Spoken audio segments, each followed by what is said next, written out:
I am Manila. I am data science faculty. ഞാൻ ഇന്ന് എടുക്കാൻ പോകുന്ന ടോപ്പിക് മെഷീൻ ലേണിംഗ് ആണ്. എല്ലാവർക്കും ഡാറ്റാ സയൻസ് എന്താണെന്ന് അറിയാം. ഡാറ്റാ സയൻസ് എന്ന് പറയുന്നത് ഒരു വലിയ ഡാറ്റാ സെറ്റിൽ നിന്ന് നമുക്ക് വേണ്ടിയിട്ടുള്ള മീനിങ്ഫുൾ ഇൻസൈറ്റ്സ് എക്സ്ട്രാക്ട് ചെയ്ത് എടുക്കുക എന്നുള്ളതാണ്. അത് നമ്മൾ സെവറൽ മെത്തേഡ്സ് യൂസ് ചെയ്യേണ്ട statistical, mathematical, machine learning techniques. അപ്പോൾ ഈ ഡാറ്റാ സയൻസിന്റെ ഒരു മെയിൻ ബേസ് എന്ന് പറയുന്നത് മെഷീൻ ലേണിംഗ് ആണ്. മെഷീൻ ലേണിംഗ് എന്ന് പറഞ്ഞു കഴിഞ്ഞാൽ മെഷീൻ ഹ്യൂമൻസിനെ ഇമിറ്റേറ്റ് ചെയ്യുക. ഹ്യൂമൻസ് എങ്ങനെയാണോ കോംപ്ലക്സ് പ്രോബ്ലംസ് സോൾവ് ചെയ്യുന്നത് അതുപോലെ തന്നെ മെഷീനെ ട്രെയിൻ ചെയ്യിപ്പിച്ചിട്ട് കോംപ്ലക്സ് പ്രോബ്ലംസ് സോൾവ് ചെയ്യിപ്പിക്കുകയാണ്. മെഷീൻ ലേണിംഗിനെ 4 ആയിട്ട് തിരിച്ചിട്ടുണ്ട്: supervised learning, unsupervised learning, reinforcement learning, semi supervised learning. Supervised ലേണിംഗിലേക്ക് വരുമ്പോൾ നമ്മൾ അവിടെ ലേബിൾഡ് ഡാറ്റയാണ് യൂസ് ചെയ്യുന്നത്. ലേബിൾഡ് ഡാറ്റ യൂസ് ചെയ്തിട്ടാണ് മെഷീനെ ട്രെയിൻ ചെയ്യിപ്പിക്കുന്നത്. അൺസൂപ്പർവൈസ്ഡ് ലേണിംഗിലേക്ക് വരുമ്പോൾ നമ്മൾ അവിടെ അൺലേബിൾഡ് ഡാറ്റയാണ് യൂസ് ചെയ്യുന്നത്. അവിടെ മെഷീനെ ട്രെയിൻ ചെയ്യിപ്പിക്കുന്നത് ഡാറ്റാസിൻ്റെ ഡിഫറൻസും സിമിലാരിറ്റീസും നോക്കിയിട്ടാണ്. ഇനി സെമി സൂപ്പർവൈസ്ഡ് ലേണിംഗ് എന്ന് പറയുന്ന combination form of supervised and unsupervised learning ആണ്. അവിടെ both labelled and unlabelled data use ചെയ്യുന്നുണ്ട്. ഇനി റീഇൻഫോഴ്സ്മെന്റ് ലേണിംഗ്.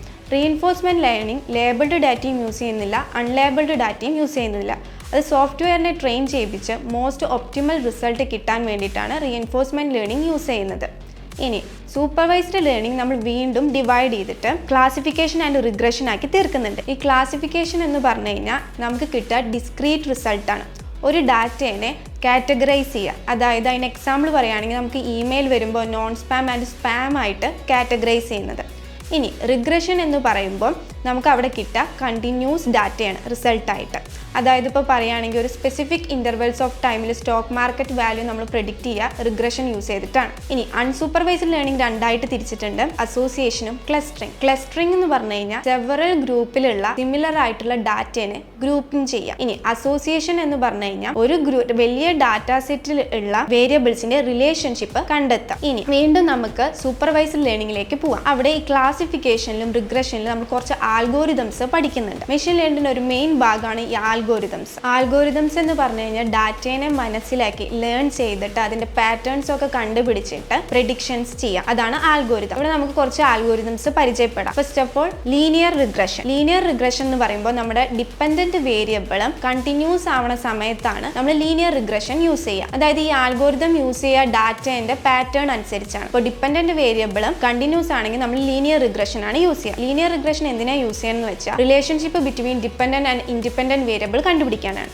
ഇനി ലോജിസ്റ്റിക്കൽ റിഗ്രഷനിലേക്ക് വരുമ്പോൾ ഡിപ്പെൻഡന്റ് വേരിയബിൾ കാറ്റഗറിക്കൽ ആയിരിക്കും. അതെന്ന് പറയുന്നത് സ്റ്റാറ്റിസ്റ്റിക്കൽ മെത്തേഡാണ്. അതായത് 1 or more ഇൻഡിപെൻഡന്റ് വേരിയബിൾ വെച്ചിട്ട് റിസൾട്ട് പ്രെഡിക്റ്റ് ചെയ്യാം. ഇനി അടുത്തത് നമ്മൾ പഠിക്കാൻ പോകുന്നത് റാൻഡം ഫോറസ്റ്റിനെ കുറിച്ചാണ്. റാൻഡം ഫോറസ്റ്റ് എന്ന് പറയുന്നത് മെഷീൻ ലേണിംഗിലെ ഒരു പവർഫുൾ ആൽഗോരിതമാണ്. ഇപ്പോൾ ഈ മൂവി റെക്കമെൻഡേഷൻസ് ഒക്കെ റാൻഡം ഫോറസ്റ്റിന്റെ ബേസിസിലാണ് വരുന്നത്. അപ്പോൾ അതെന്താ ചെയ്യുന്നത് വെച്ച് കഴിഞ്ഞാൽ അതിന് മുമ്പ് നമുക്ക് ഡിസിഷൻ ട്രീ നോക്കാം. ഈ ഡിസിഷൻ ട്രീ എന്ന് പറയുന്നത് നോൺ പാരാമെട്രിക് സൂപ്പർവൈസ്ഡ് ലേണിംഗ് ആൽഗോരിതമാണ്.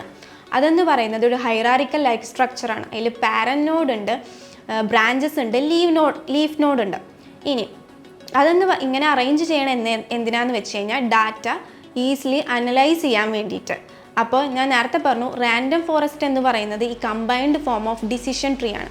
ഈ കുറേ ഡിസിഷൻ ട്രീ ചേർന്ന് എടുക്കുന്ന ഡിസിഷൻ മൊത്തത്തിൽ ചേർത്തിട്ട് ഒരു സിംഗിൾ റിസൾട്ട് റാൻഡം ഫോറസ്റ്റ് നമുക്ക് തരും. ഇനി നമ്മൾ പോകുന്നത് SVMലേക്കാണ്.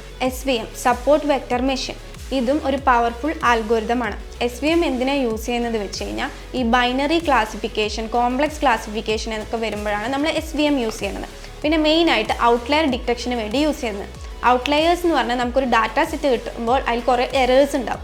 എറേഴ്സ് റിമൂവ് ചെയ്യാൻ വേണ്ടിയിട്ട് നമ്മൾ SVM യൂസ് ചെയ്യുന്നുണ്ട്. ഈ ആൽഗോരിതംസ് ഒക്കെ എടുക്കുന്നതിന് മുമ്പ് നമുക്കൊരു ഡാറ്റ സെറ്റ് കിട്ടുമ്പോൾ EDA ആൻഡ് പ്രീ പ്രോസസ്സിംഗ് എന്തായാലും ചെയ്തിരിക്കണം. EDA എന്ന് പറഞ്ഞു കഴിഞ്ഞാൽ ആ ഡാറ്റയിൽ വല്ല മിസ്സിംഗ് വാല്യൂസോ അങ്ങനെ വല്ലതും ഉണ്ടെങ്കിൽ റിമൂവ് ചെയ്ത് കളയും. പ്രീ പ്രോസസ്സിംഗ് എന്ന് പറഞ്ഞാൽ ഔട്ട്ലയേഴ്സ് ചെയ്യും, ഓർഗനൈസ് ചെയ്യും. അതിനുശേഷമാണ് നമ്മൾ ഈ ആൽഗോരിതംസ് ഒക്കെ ഫിറ്റ് ചെയ്യുക. ഓക്കെ, ഇതാണ് മെഷീൻ ലേണിംഗിന്റെ ബേസിക്സും ആൽഗോരിതംസും. അടുത്ത വീഡിയോയിൽ അടുത്ത ടോപ്പിക്കായിട്ട് വരാം.